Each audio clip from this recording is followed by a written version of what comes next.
All right. Now to do my levels check that I used to be able to do before the show started by awkwardly hitting the unmute button on YouTube's jank ass system. Started. Cool. Yeah. So, um, interviewing today, David Fite of You Are the Power, and in an unrelated thing as well, the Lars Mapstead campaign. They're not like connected things, just both things with which he is involved. To clarify that for the record, and the general vibe of this, I've been curious about You Are the Power for a significant period of time, and like a lot of the stuff involving this seems very interesting. I've watched certain things involving Spike. I've watched certain things involving other people and been like invited to participate in certain mailing campaigns. There have been things that have been interesting about this, and as an anarchist, I'm all about direct action. So like things like this are interesting to me, to say the least. So with that in mind, feel free to introduce yourself, say how you got into libertarianism, and then start talking about You Are the Power. Yeah, well, thanks for having me on, first of all. Thank you. My name's David Fite, as you said. I've been an active member of the party since 2016. Yeah, well, When I registered to vote, I was already pretty sold on the Gary Johnson campaign. My father was actually the person that showed me Gary, because ironically, he was sick of me complaining about how terrible the choices were in the 2016 election, and he thought showing me a better option would shut me up. And that did not work. That did not work at all. Now I have a podcast and I do this kind of shit and work in politics full time. So that his plan didn't work, but it did send me down a path towards finding out more and more about the LP and the philosophy, and slowly going from more of like a constitutional conservative type into now a full blown anarchist.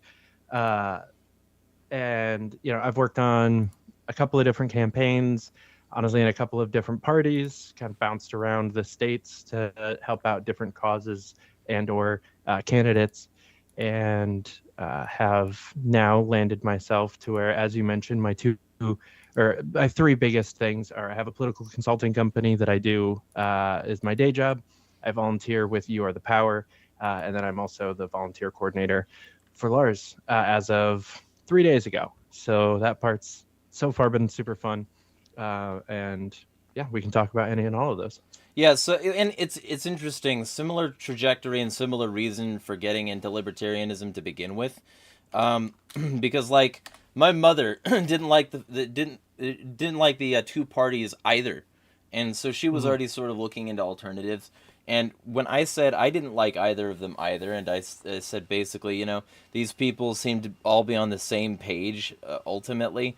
Like I was starting to wean myself off of a pretty edgy, like edgelordy high school fash phase that I was going through, and like Fair. I wanted fucking border bullshit. I wanted a glass Iran. I wanted to put automated turrets on the border because I thought that if they could just So when I was in Fair. high school, I Yeah. was not a good person, and I took that out on other people. I'll say that. Like I wasn't like entirely unredeemable, but I had a lot to work on. And one of the things that I said is that like ultimately these two parties seem to be serving the same purpose and the same people.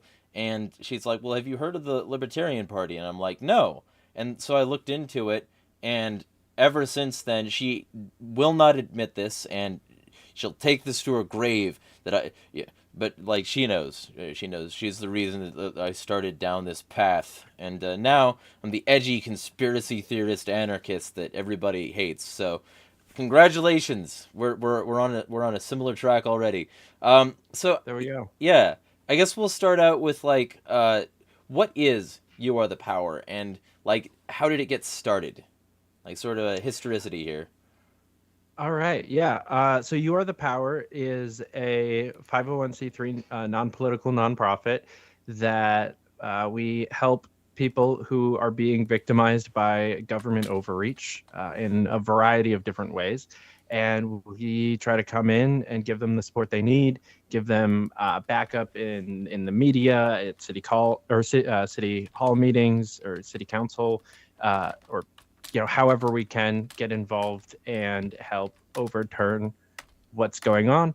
We've worked on some like eminent domain cases. We're doing a few like family reunification things, especially down in Georgia. We've got quite a few of those where the state is just coming in and taking sick kids and claiming abuse and just ripping families apart for years and years, sticking them in these legal battles. So we have people down there helping out with that. A lot of cases of police harassing either homeless people or homeless outreach programs of some sort, like food banks and soup kitchens, and just kind of coming in. And to answer the second part of your question, it's founded by Spike Cohen, the former vice presidential bronze medalist, as I like to call him. And so he's not some huge major celebrity, but he definitely he carries with him some weight, as well as a few other Oh, he's people not that that are fat. involved. Go ahead. I had to. That's valid.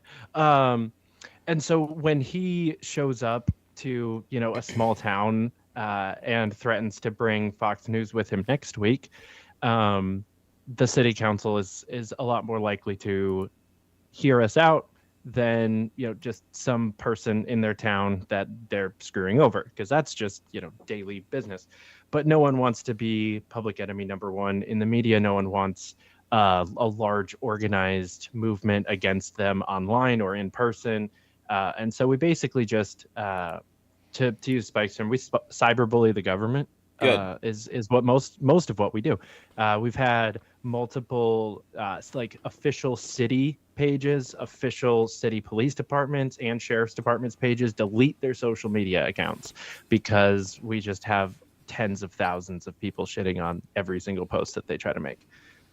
So you're like a more personal version of something like the FPC, where like if some dumb bullshit comes up that threatens the rights of people, except a little bit broader based, you will be there to say, hey, shut the fuck up or we'll make you, basically. Yeah. A little bit less on the technical legal side. We do have a few lawyers on the team and some stuff like that, but we're not quite FPC. We actually work with them a lot. Good. If there's something firearms related, they're our first phone call. It's like, hey, can we work together on this? Yeah. Because they have such a great team that we don't want to try to compete with that. Yeah. That would be insane. Lawsuit printer go burr. Yeah, dude, they do so much good work. I love them. They're probably they're like the only organization that would compete in my mind as like best thing in the movement right now with You Are the Power.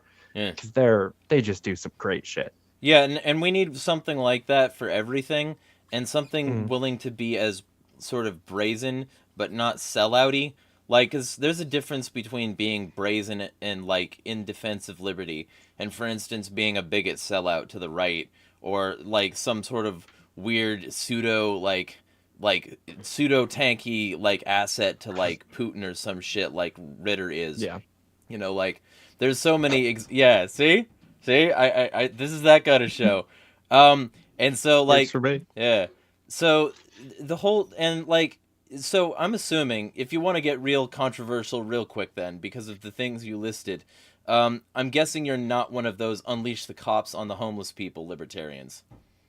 I am not. Yeah. No, not even a little.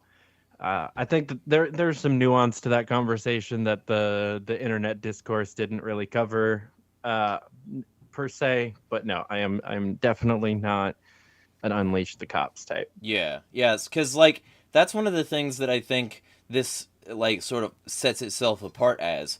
This is one of the like only, in my opinion, one of the only like liberty adjacent / actual libertarian movements that doesn't cuck to the right immediately, and like that's kind of nice to see. Yeah. We're pretty adamantly not cucking to any of the sides, Yeah. including the Libertarian Party, for the record. Good. There have been multiple attempts not like nothing nefarious, nothing crazy, nothing like actually talking shit. But there have definitely been multiple attempts to kind of try to tie this to the Big L title. And that is so much not what we're going for, because this is something that you can talk to just about anyone, anywhere about without turning them off, because, everyone believes in the ideals of, or most, not everyone, but like 90-ish% of people believe in human respect, correctly, in, not pouring bleach on food that's supposed to be going to the homeless people. Like, it's really hard to turn somebody away with that kind of message. As soon as you say the word libertarian, that involves a whole bunch of things. If you say conservative or liberal or progressive or any of those other words, it brings a whole bunch of other descriptors that you don't want. And so, Baggage. yeah. I'm not looking for the baggage of any party or movement or anything else, because this is definitely, it's its own thing. And like you said, it's a much broader kind of objective than a lot of the other organizations in the movement currently have. So that's, Yeah. I don't know, I think it sets us apart a lot in that way. Yeah, it's not like it's anti-partisan, but it's certainly not partisan. It's Mm-hmm. non-partisan. And like in doing so, you don't have to have a whole lot of allegiances, and you can like specifically be allied to individuals in need. And that like because a lot of the thing is a lot of when people talk about, we are the power, the power, the power, power to the people, what they often mean is power to specifically the people I supported over here and not like the other people. Those people can go fuck themselves. But this one Yeah. seems to actually care in quite a direct way about a lot of these issues, which is why, for instance, somebody like Spike is willing to go in front of cameras and be brash about this shit. And it's refreshing to see, And like, so in that vein, I guess let's talk some high profile cases. Sure. All right. So I think probably the one of the biggest ones that we've had, yeah, maybe not highest profile, but one of the ones that was encouraging very much to me. Because it was in my region, and I was a small part of it throughout, but also because it really didn't end up being that big profile.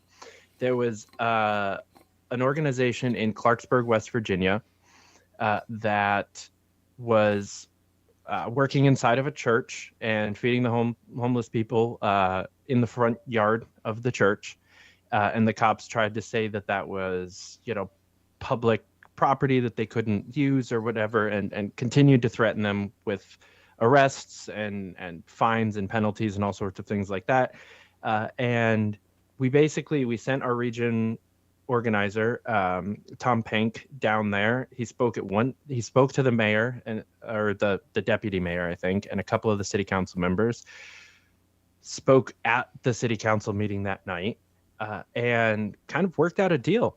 They agreed that, like, okay, yeah, no, we'll stop. Please don't bring Spike back in 2 weeks when we meet again. Don't make a big deal out of this. We'd like to keep our jobs, and fairly quickly back down.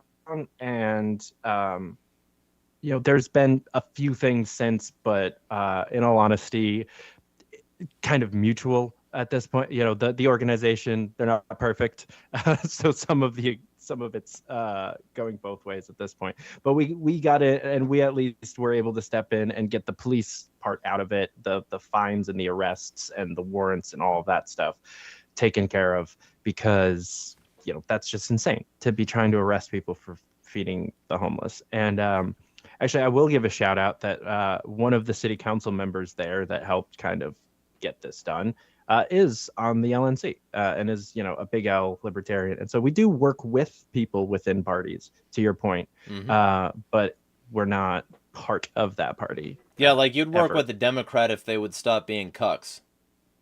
Yeah, I mean, and again, we have, Yeah. and there's some elected Republicans that have helped us out in some of the causes.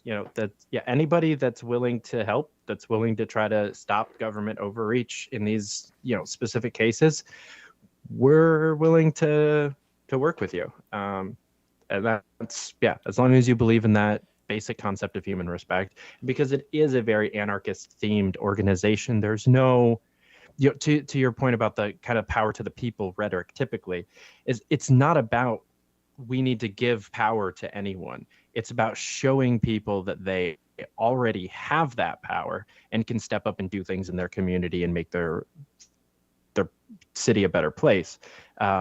Spike always likes to say that there's no such thing as government power. There's only what you're willing to comply to. And so it's kind of with that messaging that we go forward with this, that, there isn't really a place for people to skew it one way or the other, or turn it into something that it's not, or try to make it about electoral politics or seizing some sort of government power, because it's exactly the opposite of that. And it's just built in a way where you can be as statist as you want. You're not going to really be able to achieve any statist goals within your the power, but you can help people. If you want to be a statist that helps people, you can still do it here, and so it really opens the doors to bringing in all sorts of people and showing them what anarchy in action looks like. You mean like a broad-based coalition of people actually taking direct action rather than begging their warden for the keys to their cells is a good thing and not at all commies? I mean, you can have commies, of course. That's the thing. Like, commies is just a general buzzword in a lot of these circles, and it very much annoys me. And it's like, look, I will work with a communist. I am a communist sympathizer, as long as they're on the same goals of certain things that I want to, accomplish. And, a lot of them are, when you break it down, especially the anarcho-communists, almost exclusively the anarcho-communists, let's be real, but, if you're not willing to reach across the aisle and work with people who disagree with you on some aspect, if you're not willing to form these coalitions, if you're not willing to sort of see eye to eye on certain issues and then use your mouth to talk about others, maybe having a human conversation with another human and realizing that both are flawed and could improve each other. Part of the key problem, I think, with a significant amount of these circles is that they're not willing to have conversations. They have siloed and echo chambered and ostracized, and they're not interested in anything else because having these silos gives them a brand potential, and that brand potential gives them audience capture, and that brand and audience capture means that we can have an us versus them mentality, and it's like team sports. And then when your team wins, you can go off for your victory lap and break some traffic lights, and it's fine because your guys are the good guys, and it doesn't matter if you break a few things on your way. And that's what a lot of this stuff seems to me to be like. And it seems like what you guys are going for is kind of the obverse of that. Not necessarily not recognizing that there is an enemy, but trying to hit the big targets rather than participating in this meaningless melange of corporate branded culture wars. Yeah, I think just to speak as me now, not but I think that anyone who is caught up in one side or the other of the culture war is equally as stupid as someone who's caught up in one side or the other of the duopoly political war. I see someone a hardcore good philosophical libertarian out there screaming about either side as equally as bought into a psyop as someone who's Trump mega. Yeah, they're smarter than those people. They get more of it, but they're just as fucking brainwashed into, like you said, an us versus them mentality, when the only us versus them mentality that matters is those in power versus those that they're constantly stealing power and money and life from. Right. Yeah, and that's the thing. I don't like all of the people who classify as woke, right?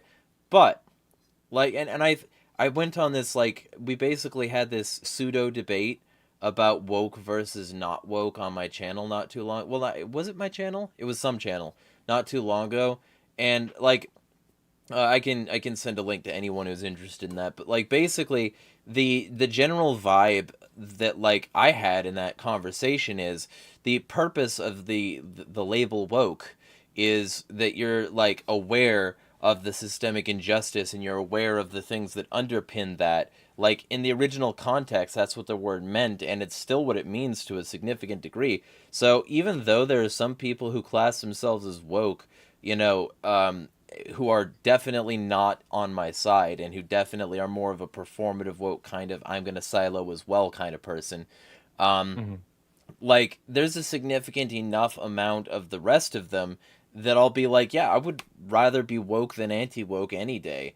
And like saying that while also saying that in a significant amount of cases, you know, like there is a problem in those circles gets me kind of hated by both parties. But and like any sort of like binary diatribe you could have, like I'm on like one or the other, like about certain issues, and having these conversations and actually trying to build coalitions has like shown me over the last 7 or 8 years that like a lot of people do actually see much more similarly than they would like to admit. And what they've been tricked into believing is that, like, by the powers that oughtn't be, is that, like, these issues, certain key highlight issues, are what really matters. And if you don't get behind these, then you're bad. Hmm. Yeah, I think my biggest so I think that the word woke, like the term as a whole, I think that well-meaning woke people like yourself should just abandon it at this point. Just like I think that the like libertarians who like the classical liberal types who try to like reclaim the word liberal, not worth it. Um, it's I feel like there's a certain point where society has moved past treating that word well. I almost think that we need to abandon the word libertarian and figure out something else because there's a lot of baggage with that already. Um, so as far as woke goes specifically, I think that like I find myself, I have a lot of friends that call themselves woke. I have a lot of friends that call themselves anti-woke. I find that the people who actually self-identify as one of those two things are genuinely insufferable, and the people who, if you press them on it, would identify as one or the other. Those are I can work with both sides, but the people who it's like a crux of their personality, either way, are usually kind of obnoxious. um, and yeah, I think that the original meaning of the term uh, was a very good thing, and anyone who would describe themselves as anti woke based off of the original definition is crazy. And there are plenty of those people out there, but it's definitely morphed into just this ridiculous other thing. I think in a very similar way to like feminism as a kind of concept, where originally it was like, yeah, no, these are really important things that you're fighting for, and like especially the early parts of it, and now it's just tied to this societal idea of you know just blue-haired crazy chicks doing wild shit, and there's just a lot of people who are like, no, I'm not for that. And you have this rise of anti-feminist women going on. So I think that the left has a habit of going too far and ruining what would be a well-meaning kind of movement and turning it into something ridiculous. And it's usually for the profit of somebody towards the top of an organization or another. Yeah. Well, and that's what I mean by performative woke. Like, and personally, like, look, I don't even ID as woke. Personally, I just say I would rather be woke than anti woke, like anti woke in terms of like if I have to pick a side. And I also think that there's like a whole lot of stuff that would be considered woke that like I'm affiliated with because to me it makes sense. Like, supporting trans issues, supporting migrants, supporting like certain prisoners, supporting a like variety of like social issues that get people called degenerates by the libertarian right a lot of the time. Like there's a whole lot of problems and a whole lot of people making those problems worse in the name of being anti woke because we wouldn't want to be like those people. And so I just lean into it at this point. I don't fucking care. Mhm. I do too, except for like I include the part about the degen shit. Like, yeah, a bunch of libertarians are degenerates. Mm. And it's Okay, and move on. Like, and yeah, and it's yeah, I'm a degenerate. Fucking, what about and it? it's like, so the term is very interesting, and the term comes from like degenerative art and degenerative culture in Nazi Germany, and people don't even realize that. They just say the word because it sounds edgy, but like if you look at the roots of it, degenerative, the whole point of the word degenerative is genes. You're saying that this is a part of a genetically defective culture, and I don't care that the word may have been diluted. It still means the same shit at the root, and that's the reason so many of these people are affiliated with so many like fascists and shit. So it's like, you know, not to get too far into the weeds on this particular part of the subject, but there was some shit that I had to say. Um, but yeah, like fucking the general vibe that I think so that was a success story. And like there was also this one where like I think it was like a family had become estranged from their kid because their kid had an illness, and the hospital Mhm. didn't properly recognize that, and neither did the government. Yeah. So, yeah, way to pull us back on topic. I like. Yeah. Yes. So there have actually been quite a few cases with an almost identical storyline from start to finish so far. We have 4 active cases, and we're working on getting involved with quite a few more because we're realizing that this is just a constant thing that's happening, especially in Georgia. Like the Georgia, I think it's the DFS, Department of Family Services, is just notoriously terrible at this. And so, yeah, there's a few different cases, most of which child has some sort of like you said, an illness where they either bruise easily or have fragile bones or something like that. Every single case, they've been diagnosed with this thing and had multiple doctors in the courtroom saying it's this thing. Uh, there are no visible signs of abuse or neglect or anything like that. The bruises are in crazy weird places that aren't consistent with abuse. Just that multiple people speaking on the parents' behalf in court in every single one of these cases, including doctors and social workers, and um, just consistently DFS argues abuse, the judge says abuse, and boom. Some of these cases, it's been 2-3 years. The kid was taken from like 9 months old. Now this kid's walking and talking, and they've still not seen their parents. Uh, and yeah, as we're getting more and more involved, we're realizing that there's a huge financial incentive for county DFSs to be a part of this scheme, and so they're just doing it constantly. Where any chance that they get to call something abuse, they do, and if they can get a judge to rule on it, which they've been wildly successful at, they're just taking kids out of these families left and right. Yeah, and like, see, that's the thing. And then when you get that, when you get these split up families, when you get parents thrown in jail, when you get parents with criminal records, so it's harder to hire them, when you get all this shit, and then when like they have those criminal records and they get hired, they're hired to businesses, felon friendly businesses, which oftentimes treat them like shit because where the fuck else are you gonna go, bitch? And Mm-hmm. it's so like it's that with so many of these things, and it really it's upsetting, and to see an organization that focuses on trying to solve those problems, it's refreshing. Yeah, and luckily in all of these cases, well, luckily, I don't know, it's part of the fuckery, but also kind of helps with what you're talking about. They're not moving forward with the criminal cases. They're starting them, and so there's processing charges on your record, but no convictions.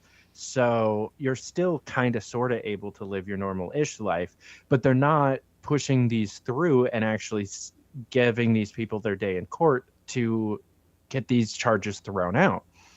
So you're just kind of sitting in this limbo period of, if someone does a background check on you, it is going to come up that there were arrests and charges, just no convictions. And so you're technically not a felon. You're not quite in that camp, and no jail time involved thus far. A few of the parents have spent like a night in jail or something like that, but for the most part, a fairly low and kind of shittiness on that end of the spectrum. But they are just they're forcing them to just sit in this limbo period with like orders of protection or stay away orders against the parents because they have active abuse charges against them, and then just not actually following through with those abuse charges, so they can't Yeah. get it taken care of. Hashtag legal limbo.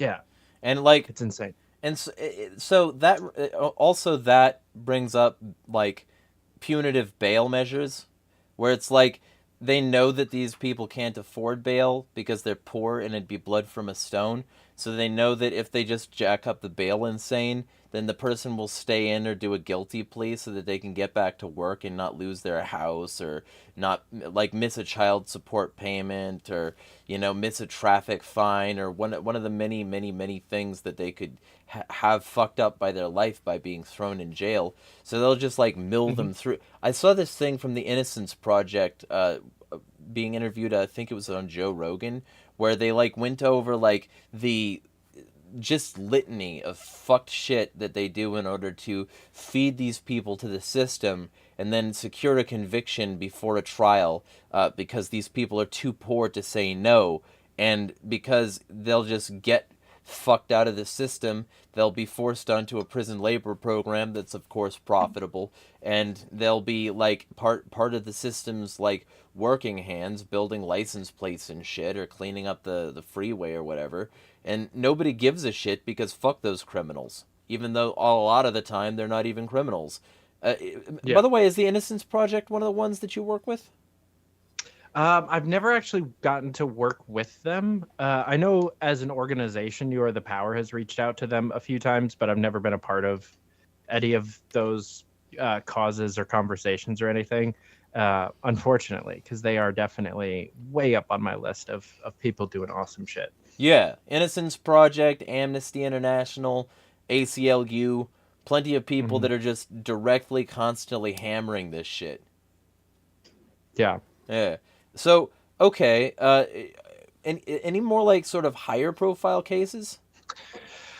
Trying to think now. I started to prepare a few of these, and then I ran through the ones that I was already looking at. I get the other one that we're working on right now is in Mississippi.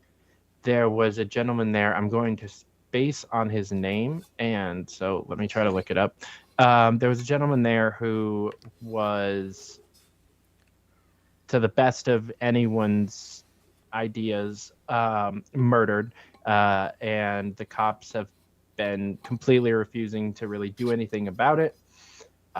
And so we've secured a donor and offered a pretty hefty reward to people who are able to bring in any kind of information that will help out with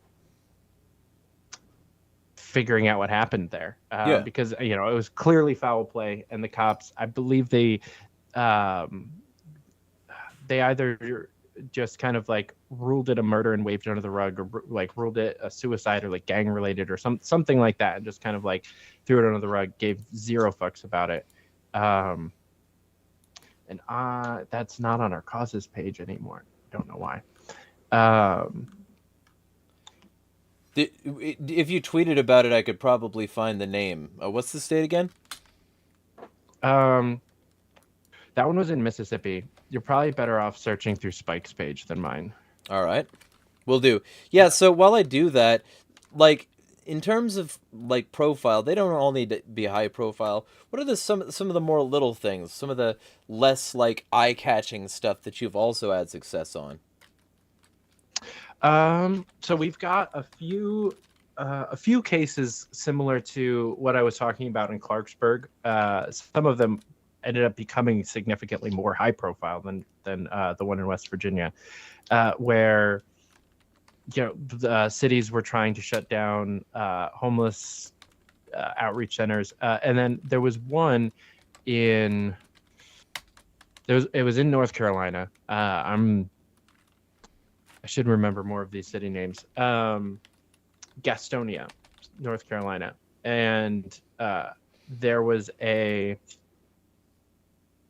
gentleman who was a homeless man in the area, someone that worked with one of these food shelters that we were working with, and he was arrested for basically vagrancy.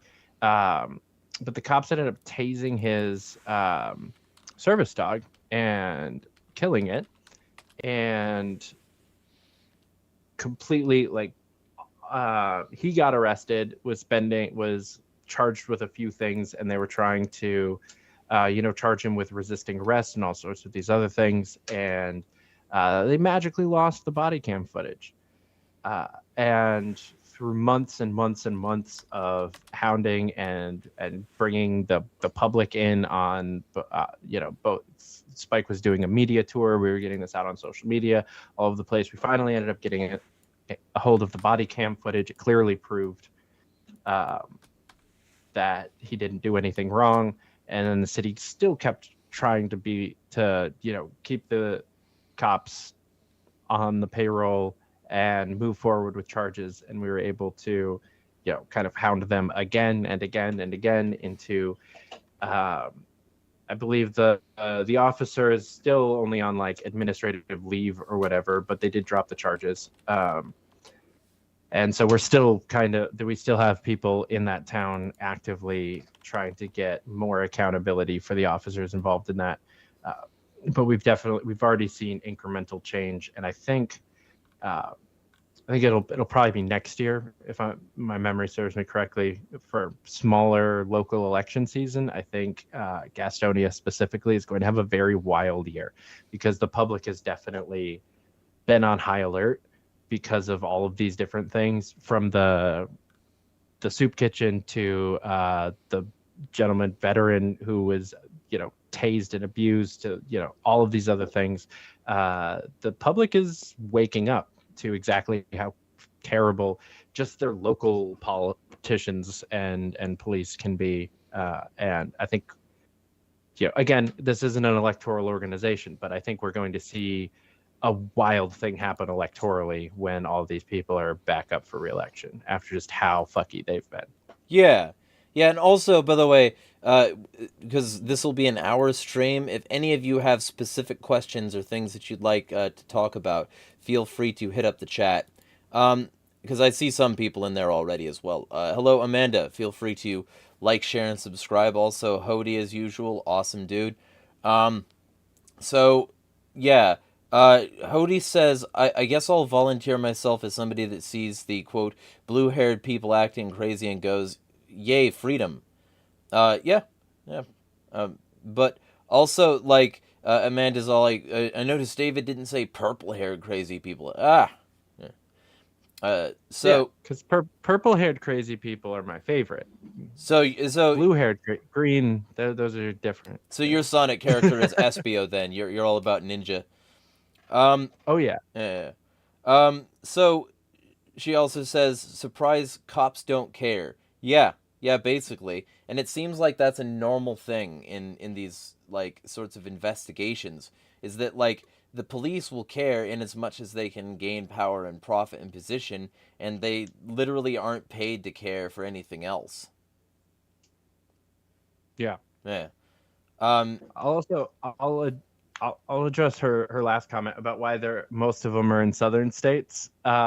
I will say that's part of that is because there's a lot of fuckery going on in southern states, but another big part of that is just because our southern regional organizers and state organizers are beasts and are out there just killing it. Not to talk shit about myself for the other people up here in the Northeast, but they've just been really grinding and having a lot of success in their communities. But also there's been a better both avenue to doing something and support from the community at large in these southern towns more than there has been. There have been plenty of causes that have come up that we weren't really able to do much with in like Wisconsin, Michigan. Um, there was a few in here in New York, one in Maine, where there's just not a whole lot we can do because the more communist states a lot of times have their laws down pat a little bit better, and it's harder to actually wiggle out a victory in a lot of these cases. Well, and what else? Just because my ANCOMs are out there, they're going to be watching. One thing I will say is that those states are often like the reason they call them the coastal elites is because they're like big power hubs for state capitalism, and that's one of the reasons that they've got such lockstep like lock grip on it. And like Oh the yeah. the general like New York City and L.A. I would love to see more You Are the Power action there, but it's also a lot harder there. And in terms of evidence acquisition, literally you're more likely to find on those coastal elite like areas like L.A., Seattle, San Francisco, Miami, New York City, all these places that are like really isolatable, even sort of ones that are coastal but still inland, like Chi Town. Like you're gonna get a lot more police gangs, like literal gangs that are within police departments that are like, yeah, we burned that evidence. So what? The fuck are you gonna do about it? Can you even prove it? And so it's like a whole lot easier to be corrupt in a massive network that's connected to a whole lot of profit and power centers because those people have already built up a resilient network of corruption and they will fuck you up. As somebody Yeah. from Southern California, like, oh man, oh man, oh fuck, is everybody there corrupt and evil? Man, like if you want to go to a hive of scum and villainy, Southern California is that hive. Man, is it bad. Yeah. I mean, it's great to visit. I love it. Big fan of SoCal as a person, but yeah, as far as the politics and that kind of stuff, it's trash. Um, and yeah, it's definitely a lot easier to push things through a city with like 7 cops and like 4 city councilmen that meet once a month, and not these crazy, 6-figure salaries for full-time city councilmen and stuff like that. Um, it's significantly easier to do this kind of stuff in the small towns. And a lot of times those smaller towns are more connected to each other in a way where you can get the town out to support the cause. We've done plenty of like marches and protests and things like that with wild success because the town sees this organization is out here feeding homeless people, and then the cops are gonna stick with them. What the fuck? Yeah, we'll march for that. It's just a lot easier to get that kind of energy where there's also just a fatigue of that kind of stuff in a place like New York City. It's like, oh, the cops stick with somebody. Okay, and like it's Tuesday. What did you expect? Yeah. Um, and there was also a march 2 weeks ago about cops sticking with people. 2 hours ago, let's be real. Right, like they had 2 pride parades in New York City this year because they couldn't agree on how to do it. So there was 2 of them. Well, and for me, that's one of the things. That's like I'm all about like fucking direct action and like doing it for causes that make sense to people because you're gonna get a whole lot easier positive feedback if, for instance, it's the cops raiding Rawsome Foods. Yeah, I'm so sure you needed to stop that milk. That milk was gonna rape somebody. Fucking, it's a whole lot easy. And then if enough people are willing to do that and form like small, like sort of like pockets of freedom, as I call them. And I'm writing books on this shit too. Like you'll see this terminology all over the fucking place in there. Not at all self-aggrandizing talking about that, but the general thing is that like if people started to form these pockets of freedom and just do it, just actively do direct action and like make it clear that the people that they're protecting are people who deserve protection and not just like some, this guy's a tatted up thug and he just slapped a grandma in the middle of the street. Wait, that was that guy who's speaking out against Kyle Rittenhouse right now. Anyway, yeah, the general vibe like that I have is people should start to do shit so that when the system goes against them, it's going to be manifestly obvious that they are the good guy. And then it's going to be Hmm. very hard to defend the opposite. It's going to be very hard to push against, like oh yeah, you were gardening too hard. They deserve to burn down your farm. No, most people aren't going to be like that. Yeah. Yeah. Yeah. No, that's a very good point. It does definitely help, kind of to the earlier parts of the conversation about how we kind of stay out of a lot of the politics and the culture war and all of these other things. It definitely gives us a leg up in a lot of these conversations where all we have ever done as an organization is try to help people.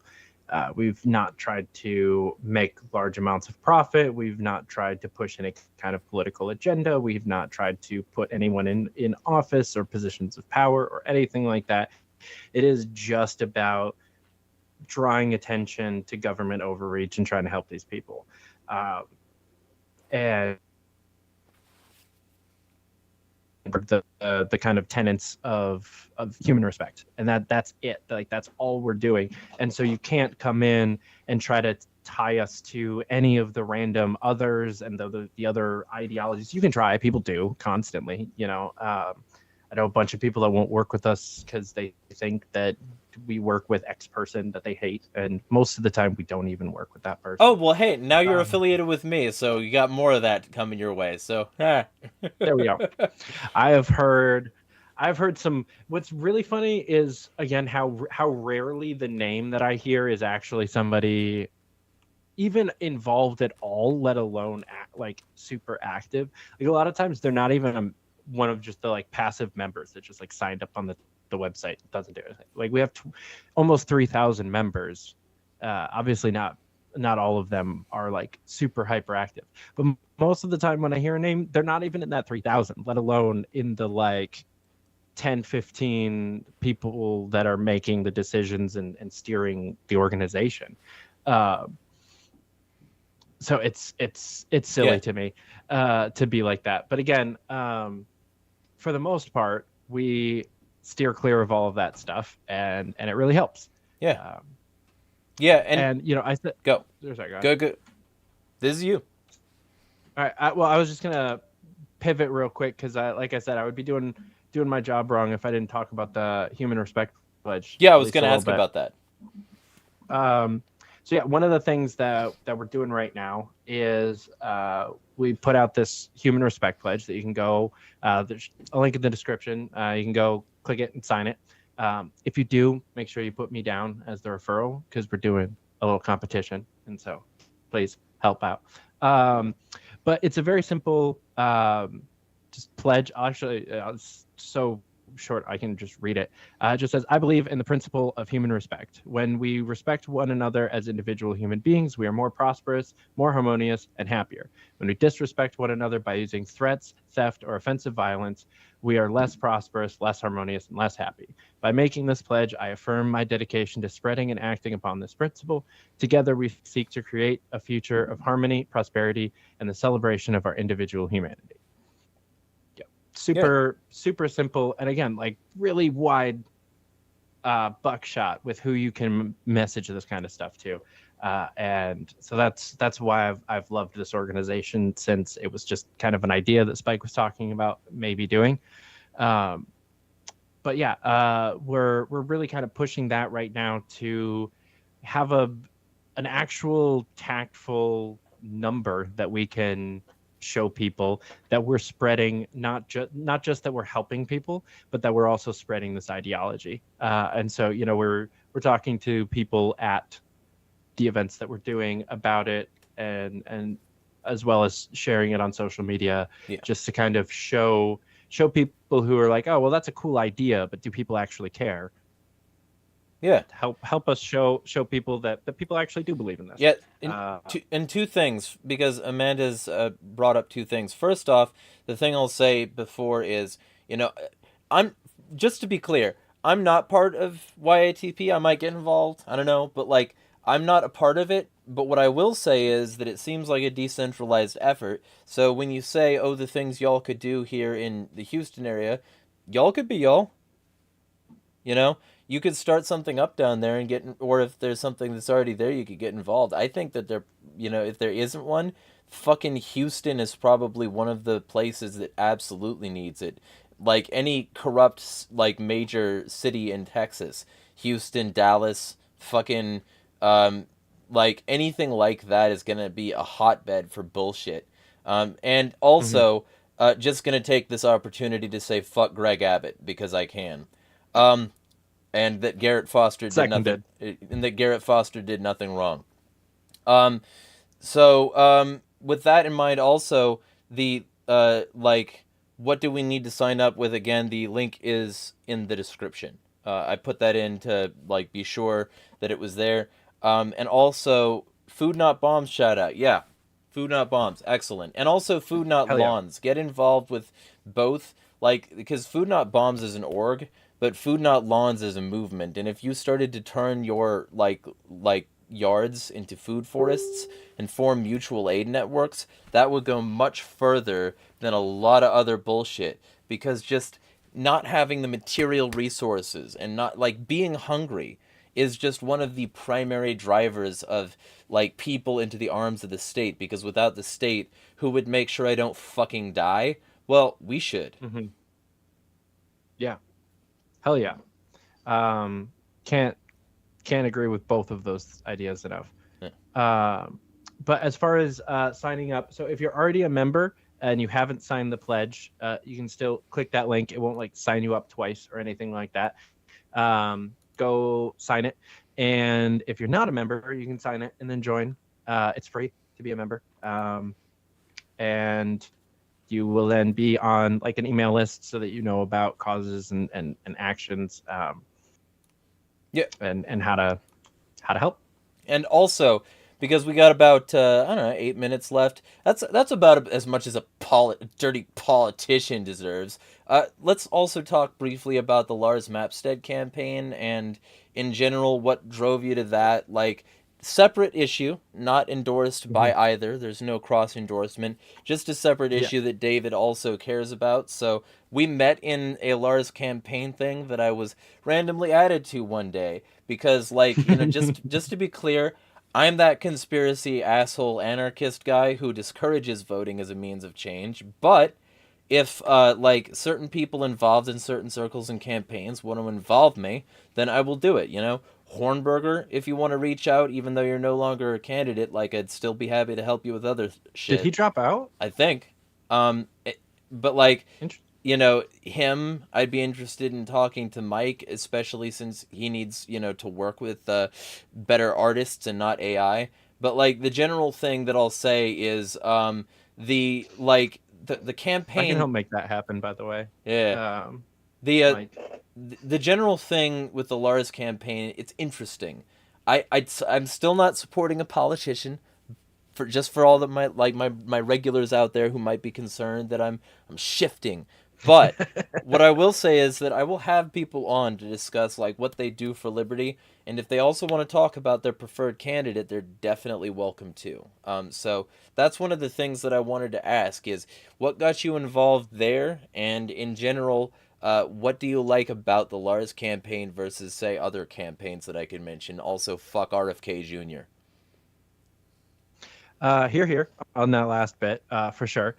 Um, I came onto the Lars team honestly quite slowly.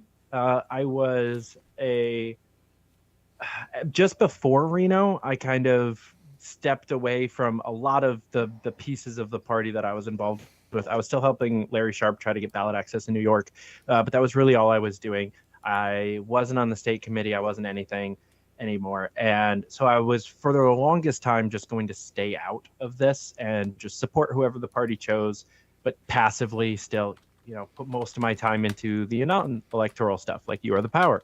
It also makes your life a lot easier because you don't have to preface things between switching topics if everything is non-political.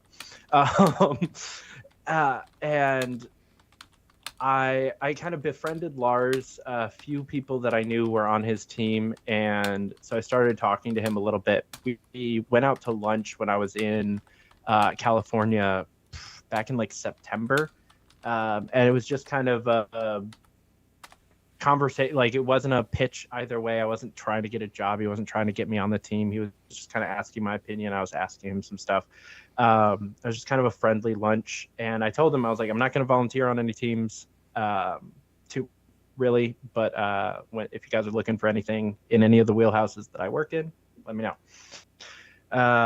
And I ended up kind of getting sucked in as a volunteer anyway, but that's because I started to realize how many good people Lars has behind him. That is one of the big things, is that there are so many people that I respect, like a lot, who are on his team, including TJ Ferreira, who was like the first member of his team, is somebody that anybody that he's putting as much time and energy behind as TJ's putting behind Lars, I'm willing to hear them out. Same with when they brought on Tyler Harris. That was a huge ad. They've got Seth Levy, just a whole bunch of other people on the team that are just powerhouses. Dan Johnson. And so seeing a campaign that was good at what they were doing, messaging well, sticking to the core tenets of the LP, and not doing anything wild, but also building the kind of infrastructure that with a kind of forward focus that's necessary to actually get the ground running. He was the only candidate that, even though part of his messaging publicly has to be like this, he's the only candidate that's not out there being like, this is the moment we're going to do the thing this year. It's not about this year. It's about what can we do this year to make next year easier for everybody. And that was really, like, again, that's more of the inside baseball talk. It's not necessarily what he's putting out there, because that's not what's going to message to the voters. The voters want an answer, right? But that's not necessarily the end goal here. And he's putting a lot of resources and money and time and energy into, again, building out the infrastructure, the proper data management, the proper ground games, and media attention with the proper spin that can turn into any type of candidate really being able to take this banner and run with it for, say, mayor next year. Yeah. And so, in general, what you're liking about him is that he's not just, like, in it for, any short-term fame. He's not trying to sell a book. What he's trying to do is help with actual foundational and platformy elements of it, so that it can be an easier thing to stand on. Yeah, I think, like, I'm obviously a little bit more politically inclined than you, but not by much, right? I think that voting is not like evil or necessarily a waste of time, because it takes like 20 minutes. If there's somebody half decent on your ballot, if there's a contested election that actually kind of matters, it's the best, like really the best thing you can do with your afternoon. But other than that, it's not much more than sending out a tweet that afternoon instead, right? It's fairly useless. We're never going to win the presidency as the LP, not anytime soon. Not this time around, not in 28. It's not going to happen. And so it's hard to get me excited about a presidential race in general, but with Lars, the presidential race is a high-profile race that a lot of people talk about. And so a lot of my friends who are not libertarians are more interested in listening to what I have to say about politics when on an even year, when it's either governor or president. My sister always calls me and runs down her ballot with me. She's never been a member of the party, but she votes libertarian probably 70% of the time because I talk her into it. And I have quite a few friends who know that I do this full time and are kind of apolitical-ish consistent voters who are more in that like conservative or like passively constitutional liberal types. And Lars is the kind of candidate that will actually win them over. Yeah. None of them want to see a culture warrior type candidate, again, on either side. and none of them want to see some radical anarchist. Even though I love the man and I would have voted for him if I was in the convention, it's not John McAfee, right? McAfee is the last person I Similar strongly resume, considered it. similar resume, a little bit more. I would have been able to do crazy things with trying to pitch McAfee to some of my friends for sure, and I honestly wish that he had been the candidate. But Lars, he has the message that just is resounding with can resound with so many people. The whole rags to riches story hits close to home, and I personally really like turning that into a political message where he can say, I have dealt with government atrocities that I as president can help with at every step of anybody out there who's dealt with a government entity that trying to fuck them over, I've done it. Whether we're talking about local shitty over policed shitty neighborhoods, or we're talking about the IRS and the SEC, I have fought all of them. I have won against all of them. And I want to help you guys do the same. Yep. Like, that's something that really just resonates with, my New York City finance bro friends from a few years ago, and my, redneck farmer bros that I grew up with, and everyone in between. Yeah, and so okay, as a brief aside, because I see it in the chat here, looking at this Food Not Lawns website, I'm in love, and yeah, so like one of the cool things with that, for instance, I haven't done this, but when I like finally stop, if I get enough profit from my YouTube videos that I can actually afford a place and I'm not house sharing with people, I will eventually be like doing something with that place called Spokanescaping, which is like, because I live in Spokane, Washington.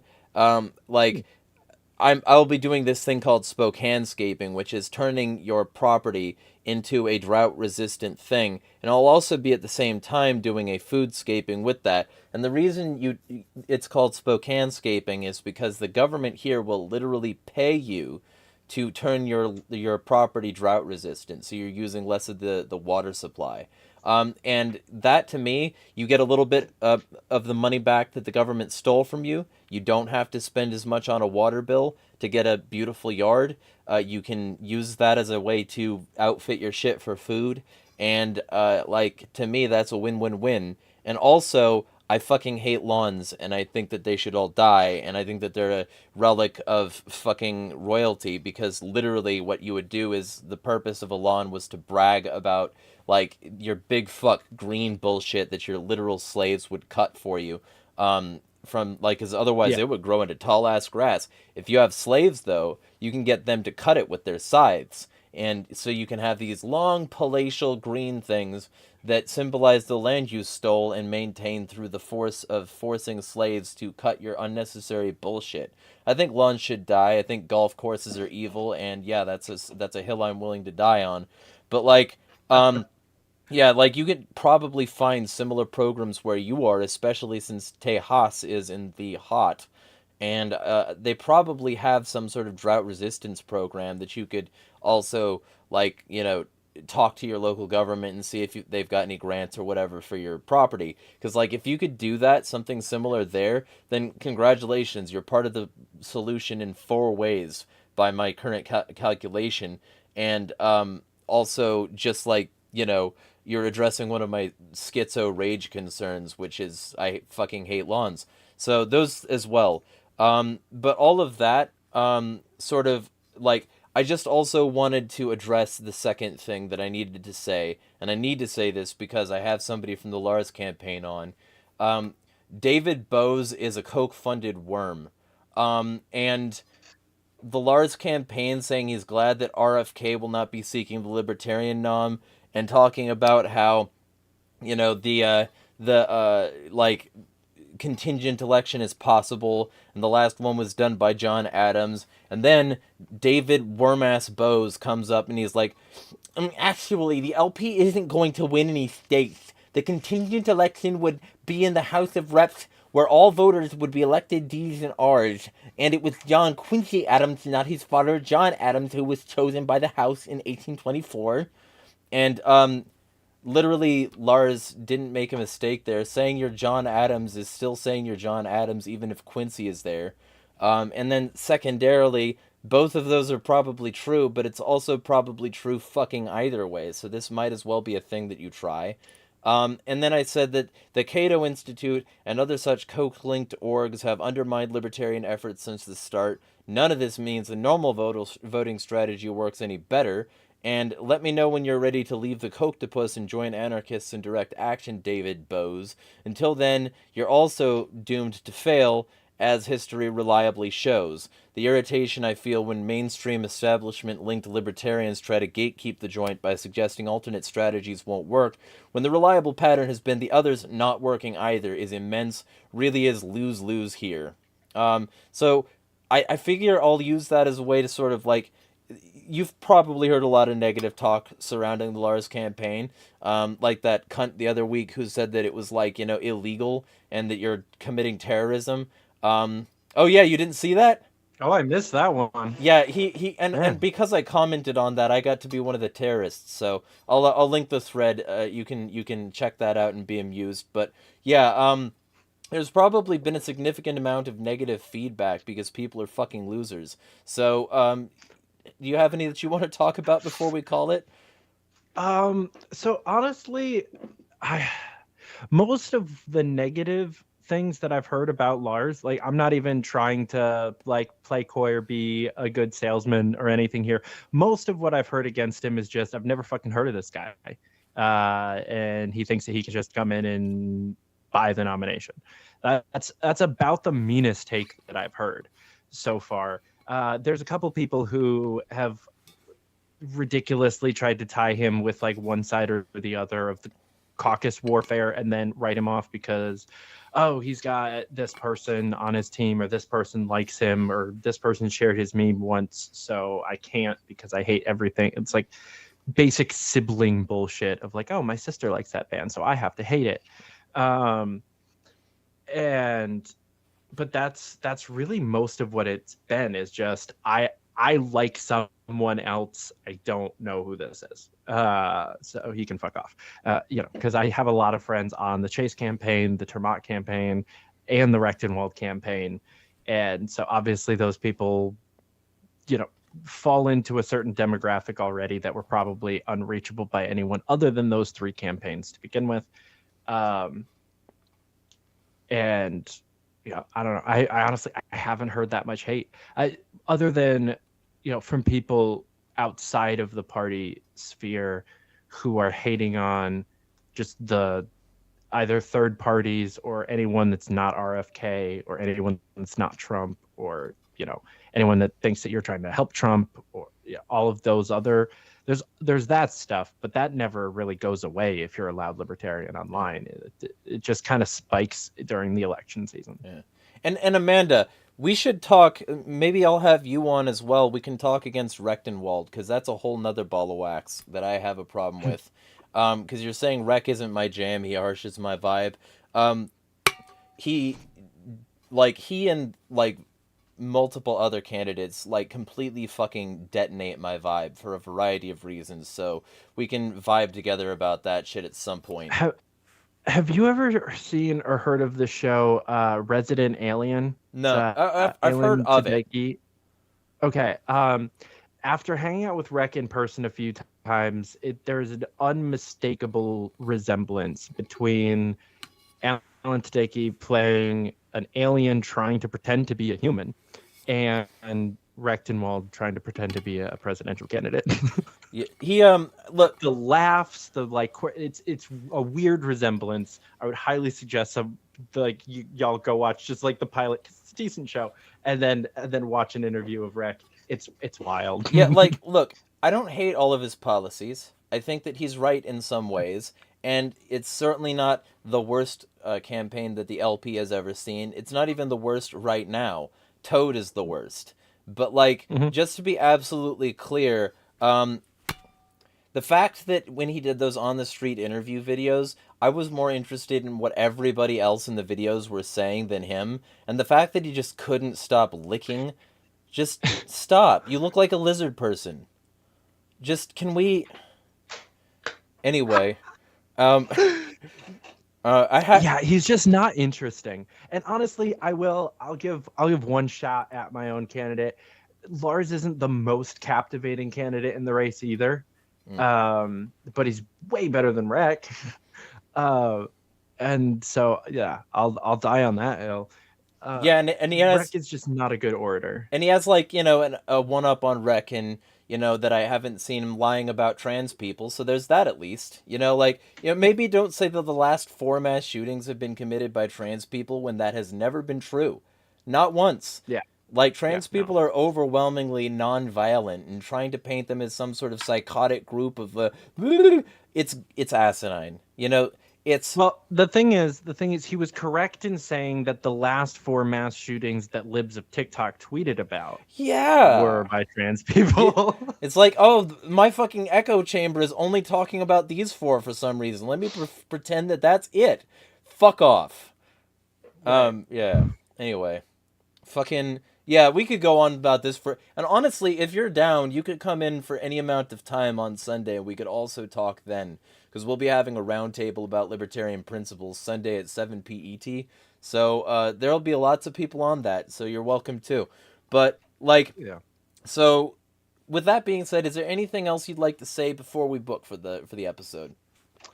I'll just do the obvious, libertarian pitch my podcast real quick, and say that I have a few shows in a network that has a few other shows on it. So Free Speech Media Network is out there. It's got my shows, Fight for Liberty and Fight Club. The first one, I interview people who are out there trying to make the world a better place through either business, activism, or politics, and help inform my audience on how they can do similar things. And then I have Fight Club, which sometimes it's about the fight and it's debate, usually fairly peacefully moderated, or it's more about the club and it's kind of me bringing a bunch of people together who don't really know each other, or are all like really good friends. It's usually one of those two extremes, and just kind of talking about a topic. So, I've done one on parenting from a libertarian perspective, as well as, I hosted a debate the other day about the two new bylaws amendments that are going to be voted on in DC. So, kind of extremes of either debate or just kind of a hangout conversation. Yeah. And there's also Shut the Punk Up, hosted by Ben Weir on Wednesday and Sunday nights, also on the network, which is a great show. You guys should all go check it out. It's better than either of mine. So go follow him. I'll be on Kind of that channel show in the future. beginning of May. Looking forward to that. Oh, shit. Nice. Yeah. Nice. Yeah, Yeah, he's my homie. So with all that being said, then feel free to follow David Fite on Twitter, add him on Facebook, that sort of shit. Feel free to sign that pledge, use his name in the thing, and also, as usual, like, share, and subscribe. If you like what I have to say as well, my insane fucking schizo ramblings, and this is your first time at the channel or whatever, then you can find me on social media as well and add me there if you want. I follow back. And you can also feel free to support this content and Patreon and blah, blah, blah, blah, blah. Give me money if you like me. Yeah, with all that being said, smash the fucking state. Fuck yeah. Thanks for having me on, man. This was great. Yeah, thank you for coming on.